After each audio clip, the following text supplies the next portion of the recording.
Yeah, and it's interesting that you bring up kind of the velocity in Amazon. I mean, because you hear this obviously in some of the real, I think, big paradigm shifts. That you see, like Sam Altman for OpenAI years ago talking about we don't even care about revenue. We don't know how we're actually going to make money.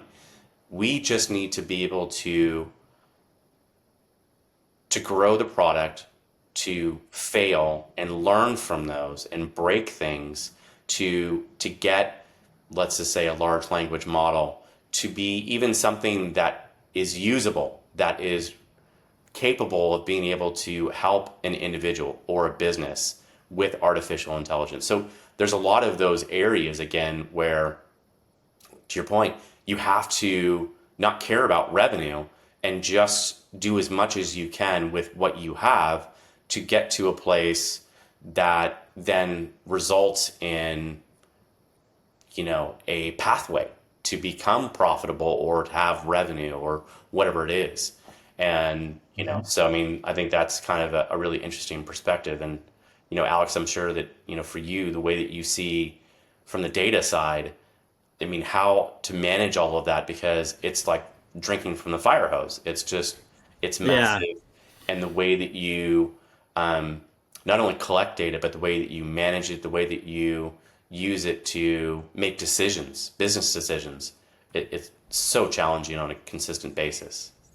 Okay. Well, you said something that is really key, which is how do you leverage what you already have to scale the growth of your top line revenue, right? Right. And what we see over and over again on our end is that clients have fantastic technology. Let's say they have enterprise level HubSpot or Salesforce or some other type of solution, and they're way under leveraging the Right. technology. So they have technology that will allow them to get qualified leads across all these promotional channels, that will allow them to attribute all their tracking, right? And then they have all the technology to nurture all these leads at different places in the sales pipeline to increase sales conversions. So we can get way more qualified leads.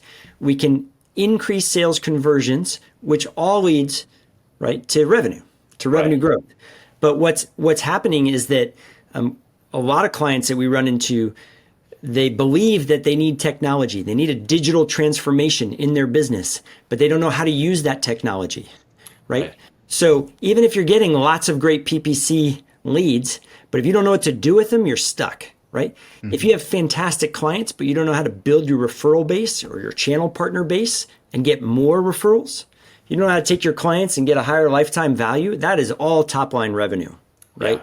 It is building on what you're talking about to be far more efficient with what you have before you get into the innovative space, right? So usually it takes us, like, let's say a year. We could take a company all together. We've done this many times all together where you have a company that doesn't automate anything. A year later, right, we can automate all the foundational type of things. And we're getting Right. into really innovative space, leading edge marketing and sales for new products, new geographies, right? But it's like dial in the basics, and that generates enough top line revenue to give you the money to be innovative. Right. And I get And really it, Right. pumped And up then about it because you need experts to be able to do this, right? Pull it all together, the technology. and it, then you can increase your velocity. yeah. And what's Yeah, and interesting is sometimes, like, you know, again, based on what the business objective is like, again, that revenue can be something that isn't traditional, where really maybe what you're trying to get to is a place where your product is good enough to where investors, whether it's angel investors, it's private equity, whatever it may be, is really kind of the next stage to then, if you will, kind of commercialize it and bring it to market to then really start generating revenue. So again, it depends on the stage of the organization and what they're trying to achieve. And again, understanding how much data do we have? Do we have the right data to be able to help us make the decisions, kind of going forward? And that's part of the process because it takes time.